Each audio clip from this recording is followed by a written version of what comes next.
مش كوفي هيجرب ولا ايه؟ جرب يا كوفي. اوه جوه الجول محمد كوفي. مش ممكن محمد كوفي صاروخ صاروخ يا ولد يا لعيب، يلعبها حلوه حلوه حلوه، ما يقدرش يعمل لها حاجه اكانا سيلفا. وادي الكلام اللي قلت عليه لدور القادمون من الخلف، مش متراقب ومش معمول حسابه، فكر يجرب ويلعبها صاروخ يا كوفي على شمال الحارس اكانا سيلفا. يتقدم نادي الزمالك بعد 58 دقيقة. معروف يوسف، مفيش تسلل المرة دي، أيمن حفني ومعروف، الدفاع كان الأقرب، توصل لشيكابالا، وادي كورة جول جول جول. يعود كهربا، يعود عودة حميدة لكهربا، يسجل في الدقيقة 27 أول أهداف اللقاء، وبإذن الله لن يكون آخر الأهداف.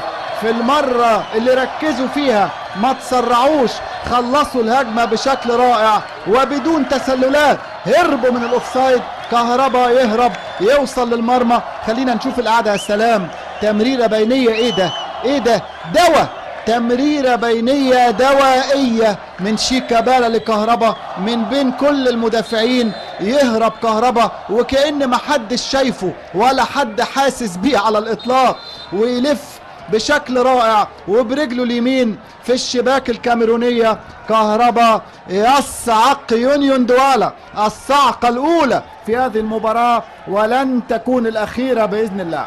في الدقيقة 27 4 زملكاوية على 2 من الكاميرون، 4 من الزمالك، لكن رجع وعاد مدافعي الفريق الكاميروني ارتدوا والمتابعة. جول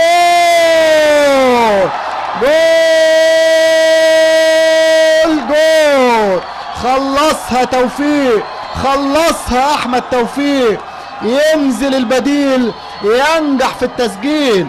الله حي، فاز الزمالك رايح جاي. ايوه كده، من الاول، من بدري، من زمان كان ممكن السكور يعلى، وكان ممكن الزمالك كمان يسجل الثالث والرابع، لكن اتأخر الهدف الثاني جدا، اتأخر الثاني. لكن في النهاية كان الموعد مع احمد توفيق.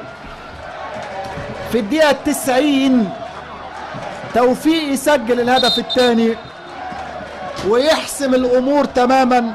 فوز في مباراة الذهاب، فوز في مباراة العودة. الزمالك في افضل حالة يعبر يونيون دوالا. يشاركني في الرأي برضو نجومنا الكبار في استوديو التحليل. ادي لعبة نادي الزمالك، يا خبر ابيض، جول جول محمود كهربا، محمود كهربا الدقيقة 58. محمود عبد المنعم كهربا 1-0. محمود عبد المنعم كهربا. لسه بقول لحضراتكم هو ده التوقيت اللي يقدر نادي الزمالك يخلص فيه. محمود عبد المنعم كهربا 1-0. الحمد لله. محمود عبد المنعم كهربا، بص المتابعة والإصرار، وهداف يا كهربا. بص انطلق وعدى وما خافش الراجل من حارس المرمى رحماني، واشترك معاه وردت له وتابع، وهدف 1-0. 1-0 محمود عبد المنعم كهربا. اهو كده يفرق ان شاء الله هذا الهدف. وادي فرحة كهربا والجماهير، وبيقول لهم انا الهداف اهو. يلا يا باسم، يلا يا باسم، حط الناحية التانية يا باسم، حط من الاول لحازم امام. عدي يا حازم، بيحاول يعدي وعدى فعلا، ولعبها بعرض الملعب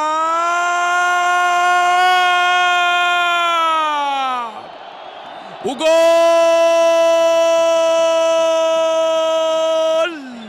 يا خبر ابيض يا حمودي، احمد حمودي.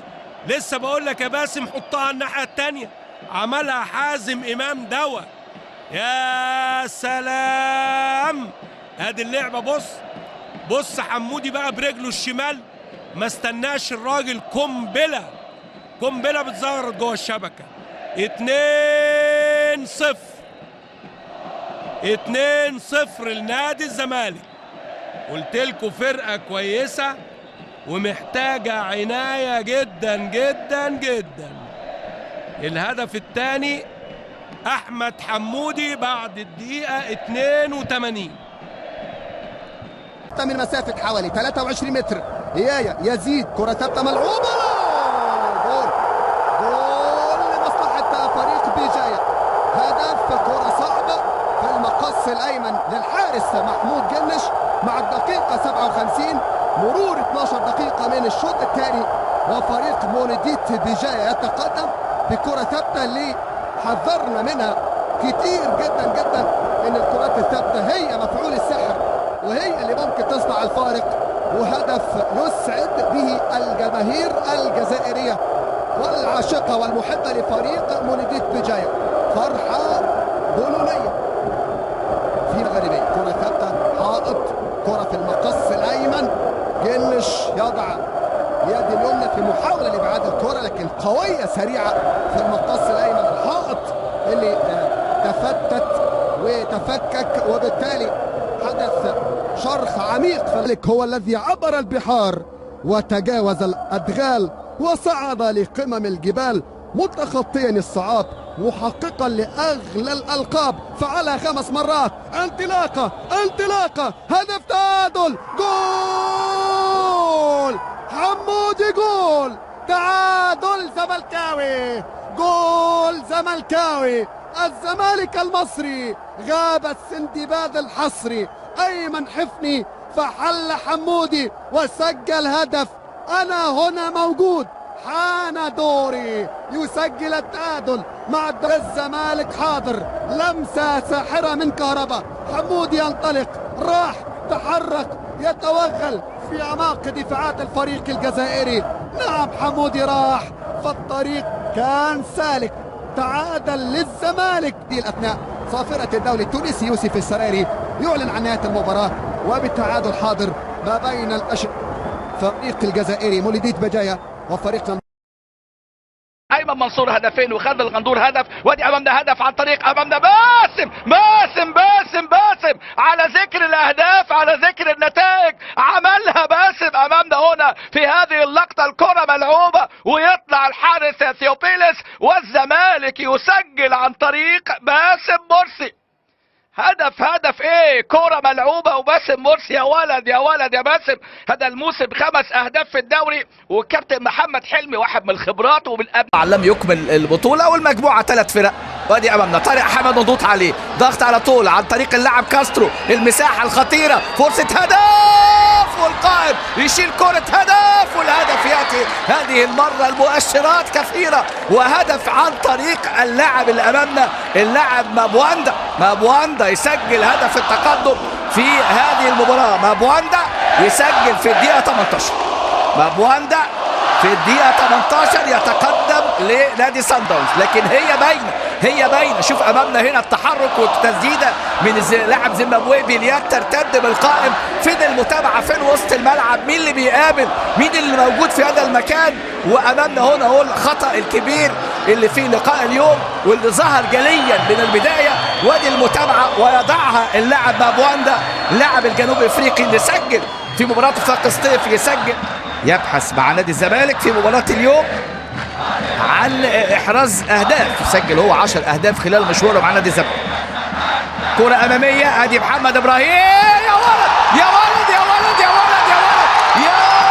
فنان، يا ابو ياسين، يا حلو، هنا المهارة محمد ابراهيم، هنا المهارة، التوقع. وقول لحضراتكم الحارس اونيانجو يطلع ويضرب لخمة، ومحمد ابراهيم كورته في القائم عشان يضع هذه الجماهير الوفية في لحظة من لحظات الفرح عن طريق محمد ابراهيم. ادي محمد ابراهيم يجيب التعادل في وقت صعب، وقت الزمالك لم يكن فيه الافضل. وادي جمهور الزمالك. شوف هنا الكرة يا ولد يا حفني يا لعيب ايمن حفني، وشوف هنا الخطأ الدفاعي من نتيتي، وايه حطها له حلوة ايمن حفني تمريرة. ادي امامنا الحاوي الجديد بعد حمادة عبد اللطيف، وتمريرة الحاوي لمحمد ابراهيم. بص شوف هيما بيعمل ايه يا ولد يا محمد يا ابراهيم.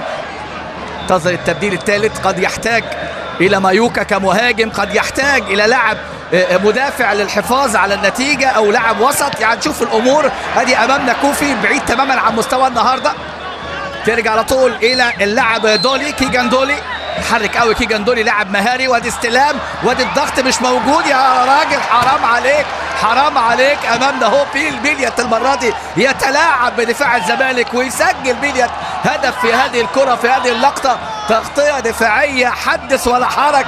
محمد عادل جمعه في اجازه النهارده في هذه الكره في هذه اللقطه، وهدف عن طريق اللاعب بيليت في خطأ متكرر من جانب نادي الزمالك.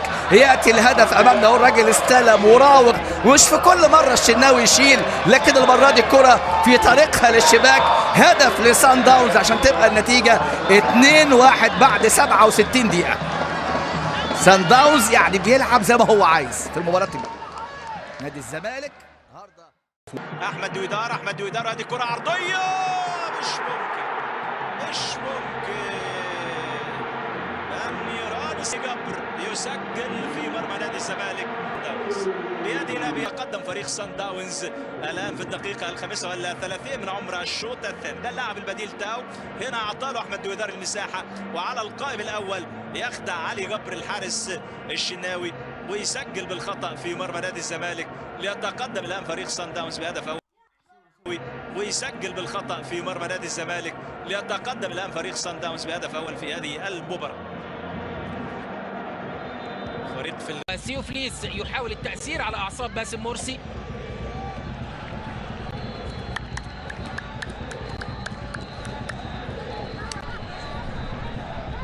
يا رب باسم مرسي على تنفيذ ضربة الجزاء، ومواجهة ثنائية بينه وبين سيوفليس. بيركز باسم مرسي يسدد إلى داخل المرمى. هدف أول زملكاوي، هدف الفرحة الأولى لنادي الزمالك خلال أحداث هذا اللقاء. باسم مرسي نجم الشباك الزملكاوي في الفترة الأخيرة يحرز هدف غالي في مرمى أنيمبا من ضربة جزاء في الدقيقة 62. أول أهداف الفارس الأبيض يحرزه باسم مرسي من ضربة جزاء. فرحة كبيرة في مدرجات ملعب بيترسبورغ، لما لا؟ والزمالك يقترب بإذن الله تعالى من التأهل إلى نصف النهائي لدوري أبطال إفريقيا بعد غياب 11 سنة. باسم مرسي لعبها حلو، باسم مرسي على يسار الحارس سيوفليس، معلنا عن أول أهداف هذا اللقاء. تختلف بقى المباراة، اسمعها مني عزيزي المشاهد، هتختلف المباراة تماما. لابد لأنيمبا أن يتخلى عن الحذر الدفاعي، وبالتالي ستتواجد المساحات في الدفاعات النيجيرية. لاعبي نادي الزمالك شيكابالا انطلق على الجهة اليمنى يبحث عن التوغل. شيكابالا متسع من المكان، زاد في السرعة، دخل شيكابالا، التسديدة قوية، بابا جول جول جول جول جول جول. يا سلام عليك، شيكابالا يفتح مجال التسجيل عند الدقيقة الرابعة. أين هو دفاع الوداد؟ أين هم لاعبو الوداد؟ شيكابالا كأنه في حصة تدريبية استلم الكرة، راوغ الأول مرة وتوغل وسدد، وجول جول من شيكابالا للزمالك عند الدقيقة الخامسة من انطلاقة الشوط الأول. يا له من جول، شوف العجب ماذا حصل. شيكابالا يجري بالكرة 40 متر، يراوغ الأول، وينو الثاني، وينو الثالث، وينو الرابع، ولا واحد خرج له. شيكابالا يسدد من حوالي 25 متر، كرة أرضية زاحفة على يسار محمد عقيد. هدف أول للزمالك، هدف عجيب وغريب في نصف نهائي دوري أبطال إفريقيا، أنه تكون عندك مساحات بهذا الشكل تنفرد على 30 سنة في عمره. قلت لكم شيكابالا ليس هو شيكابالا زمان، ومع ذلك الخبرة والتجربة صنعت الفارق، والصنعة والمهنة صنعت الفارق. انفرد، سدد كرة زاحفة أرضية على يسار الحارس. أول أهداف المباراة لنادي الزمالك، ليس هناك بداية أفضل من هذه يا شيكابالا، وكذلك لنادي الزمالك المصري. هدف هكذا مبكر يكون له تأثير إيجابي على عناصر نادي الزمالك وتأثير سلبي بالمقابل على عناصر نادي الوداد البيضاوي التي لا تريد أن تخسر هذه المباراة. طبعا تريد أن تربحها حتى هنا في الإسكندرية، لا تريد أن، ولكن هذه الكرة بعيدة. كاد يرتكب خطأ فادح هنا في هذه الكرة. كرة أخرى وخطأ لصالح نادي الزمالك وعودة التوغل. جول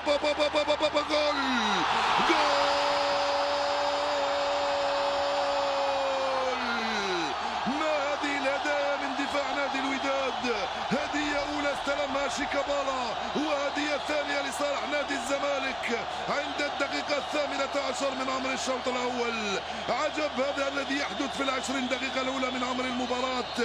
هدية كاد يسلمها الحارس في نهاية المطاف. جاءت هدية لا ترد، هدية مثل هذه يجب أن تقبل. هل باسم مرسي هو الذي استلمها؟ هو الذي راوغ؟ لا، ليس باسم وإنما أيمن حفني. الفنان أيمن حفني استلم كرة بيسرى، راوغ وسدد على يسار الحارس. جول ثاني للزمالك في ظرف 18 دقيقة لعب. ولا زملكاوي كان يتوقع هذا السيناريو بهدفين مقابل 0 للزمالك بعد أقل من 20 دقيقة. ولا زملكاوي ولا ودادي كان يتوقع مثل هذا السيناريو وهذه الأخطاء الفادحة في مباراة نصف نهائية دوري أبطال إفريقيا. فاتح اللعب بهذا الشكل فريق الوداد أمام فريق قناص، أمام فريق أي نعم نقول عنه بأنه ما عندوش خيارات كثيرة ولكن عنده لاعبين بإمكانهم صناعة الفرق. شيكابالا في تنفيذ هذه المخالفة بحثا عن باسم مرسي وعن علي جبر وإسلام جمال اللذان صعد. كرة ممتازة. لا جول لباسم مرسي. جول ثالث قاتل عند الدقيقة 4 من انطلاقة الشوط الثاني. هذا أيضا من عجائب العجائب أنه من كرة ثابتة يخرج لاعب في القائم الثاني أمام دفاع واقف، أمام حارس يتفرج، ويأتي من بعيد ويسبق الجميع ويسجل هدف ثالث. اللاعب لم يرتقي فوق الرؤوس وإنما دخل بين اللاعبين وسجل هدفا ثالثا. شوف هنا الخطأ الفادح، يعني دخل بينهما ولم يرتقي فوقهما. شوف الإعادة مرة ثانية. أنت قط ماكر يا باسم يا مرسي، قط ماكر تمكن من إضافة هدف ثالث قاتل لصالح الزمالك أمام الوداد. وين يا محمد يا عقيد؟ وين رايح أنت؟ وين؟ 3 أهداف مقابل 0. 3 هدايا استلمها نادي الزمالك تقبلها وسجل منها خاصة الثاني والثالث، والذي يستفيد من ضربة الجزاء بحثا عن هدف رابع قاتل في هذه المباراة، ونتيجة غير متوقعة تماما إذا تم تسجيل الرابع. وجول وجول وجول وجول. مصطفى فتحي يسجل الهدف الرابع للزمالك. يا سلام على الزمالك ويا سلام على الوداد. اليوم قلت لكم بأن النتيجة لن تبقى 2 وكررت بأنها لن تبقى 3. الآن صارت 4 قبل 17 دقيقة من اللعب. ما زال الأمر مفتوح على هدف خامس أو هدف أول للزمالك أو للوداد. مصطفى فتحي الذي تحصل على ضربة جزاء سجلها ببراعة على يسار الحارس محمد عقيد، مسجلا هدفا رابعا قاتلا. نعم قاتلا في دوري أبطال إفريقيا في النصف. توفيق في المنتصف يلعب الى طارق حامد، عاد الكره من جانب طارق حامد، استخلاص حاضر امامنا وتقدم لصالح الوداد. الانطلاقه حاضره مباشره، السعيد يمر وفات وعدى، وين العرضيه وراسيه، ويا سلام، جول جول جول، راسيه وداديه مغربيه تعانق شباك الشناوي وتعلن عن افتتاح التسجيل، واصحاب الدار يكرموا من البدايه اصحاب الضيوف بهدف اول. كوره عرضيه ما اجملها، وبعد ذلك الزمرانيه عن طريق الحاضر امامنا اونداما، والراسيه وين في شباك الشناوي، معلنه عن الهدف الاول والابتسامه الاولى لمدرجات الوداد بهدف اول. شوف المجهود الجبار والرائع الرائع عن طريق الحاضر امام عمبور، لعب العرضيه وزنها بالمسطره والقلم، وقال في اللقطه الماضيه لاونداما انت وضميرك يا راجل، وضعها في المرمى. راسي من الفرحه الاولى والابتسامه الاولى براسيه وارتقاء ما اجمله عن طريق فاقه، وبعد ذلك إلى خارج أرضيات الملعب بمبدأ الضمان أحمد دويدار إلى رمية تماس. ملعوبة، تعود الكرة العرضية داخل منطقة الجزاء، وين الرأسية؟ جول جول جول! ثنائية ثنائية! لا مستحيل حتى الآن مع الوداد، لا مستحيل مع الوداد، يستحضر كل الرغبات فريق الوداد ويؤمن على الهدف الثاني، والثاني الوداد بالكرات الرأسية. نعم بالكرات الرأسية عن طريق الحاضر أمامنا إسماعيل الحداد. شوف العرضية ملعوبة ورأسية، وين تنفض شباك الشناوي، معلنة عن ثاني الأهداف لفريق الوداد. محاولة كانت أمامنا، والكرات العرضية ما زالت قلقا على الزمالك.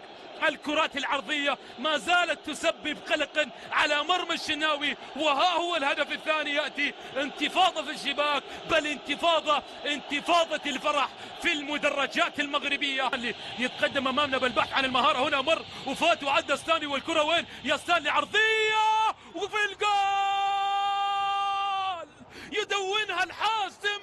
نعم باسم الحاسم يدونها في المرمى ويعيد البسمة للزملكاوية رغم غلة الحاضرين، ولكن ابتسامة صداها من هنا يتمدد إلى كل مصر، معلنة عن الهدف الأول لصالح الزمالك. هدف حاضر أمامنا يعني الكثير والكثير عن طريق باسم مرسي. قلنا باسم مرسي الحاسم، نعم يظهر في لحظات الشدائد، يظهر الحاضر أمامنا. تقدم كام في الأمام وكورة عرضية ملعوبة، وفي اللقطة الماضية يا ستانلي قال له خلصنا من هذا الأرق يا باسم. عرضية لعبها حملت معها مالا كبيرة للأسمر، وباسم يا سلام في اللقطة الماضية بكل شيء يسجل، من كل الوضعيات يسجل. راجل هنا هو نايم عادي جدا يسجل. كورة ملعوبة بصورة ممتازة للاعب قناص وهداف. كرة تعانق الشباك، والفرحة تعانق الزملكاوية، والفرحة تعانق الزملكاوية عن طريق فادك تاو. نقلة من جانب فادك تاو في منتصف الملعب إلى النقاش، تغيير اتجاه لعب من النقاش. أمين العطوشي يلعب الكرة العطوشي إلى عبد اللطيف نصير في الجهة اليمنى. عبد اللطيف نصير يلعبها مباشرة، تقدم ومحاولة هنا من جانب شيكاتارا. عايدة كرة شيكاتارا، تمريرة في الأمام ومبعدة تعود على حدود منطقة الجزاء. تغيير اتجاه اللعب، صلاح الدين الصعيدي يلعب الكرة هنا أمامنا، هنا للمهاري والانطلاقة والتسديدة وفي الجول. ثالث الأهداف، وهون دام الأسمراني يعيد الكرة مجددا ويعيد الزيارة مجددا لمرمى أحمد الشناوي. وقلنا يا جماعة الكرات العرضية، وما أدراك ما الكرات العرضية. يأتي الهدف الثالث. طارق حامد مستخلصة من طارق، ونجم يتقدم أمامنا، ونجم يلعب التمرير العرضية وجول جول جول جول! عرضية رباعية اسمرانية تعانق شباك الشناوي. وقلنا يا جماعة، قلنا الكرات العرضية هي المأوى وهي السبيل لمرمى الشناوي، وللمرة الرابعة من الكرات العرضية كرة تعانق الشباك، والفرحة مجددا تعانق المدرج الودادي. محاولة ملعوبة، ووين الكرة مباشرة في المرمى مباشرة.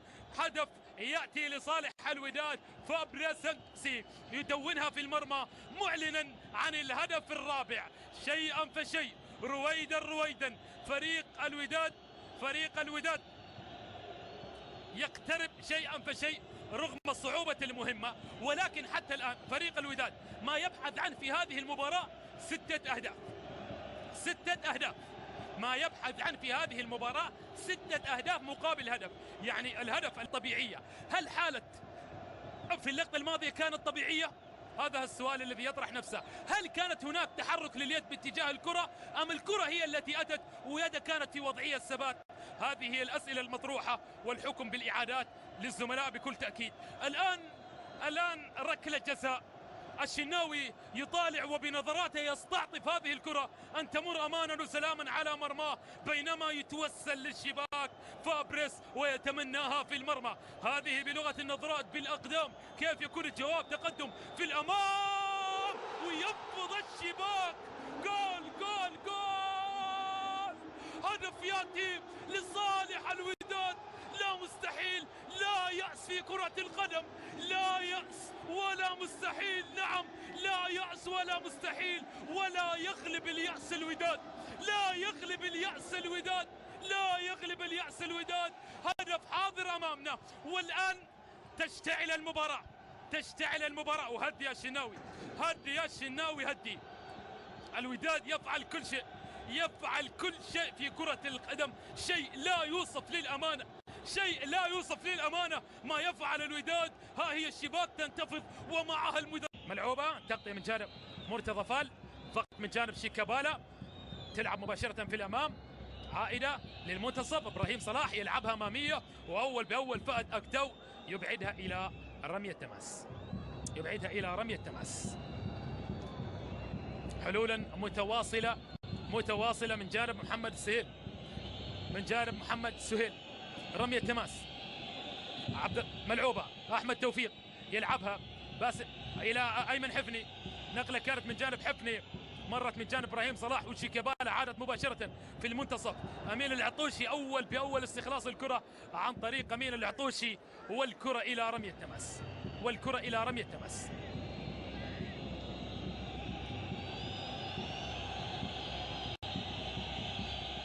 رمية تماس تلعب مباشرة، حفني يبحث عن التقدم، الحاوي مر وتقدم للأمام، الحاوي بتمريرة بينية ملعوبة داخل منطقة الجزاء، ويا سلام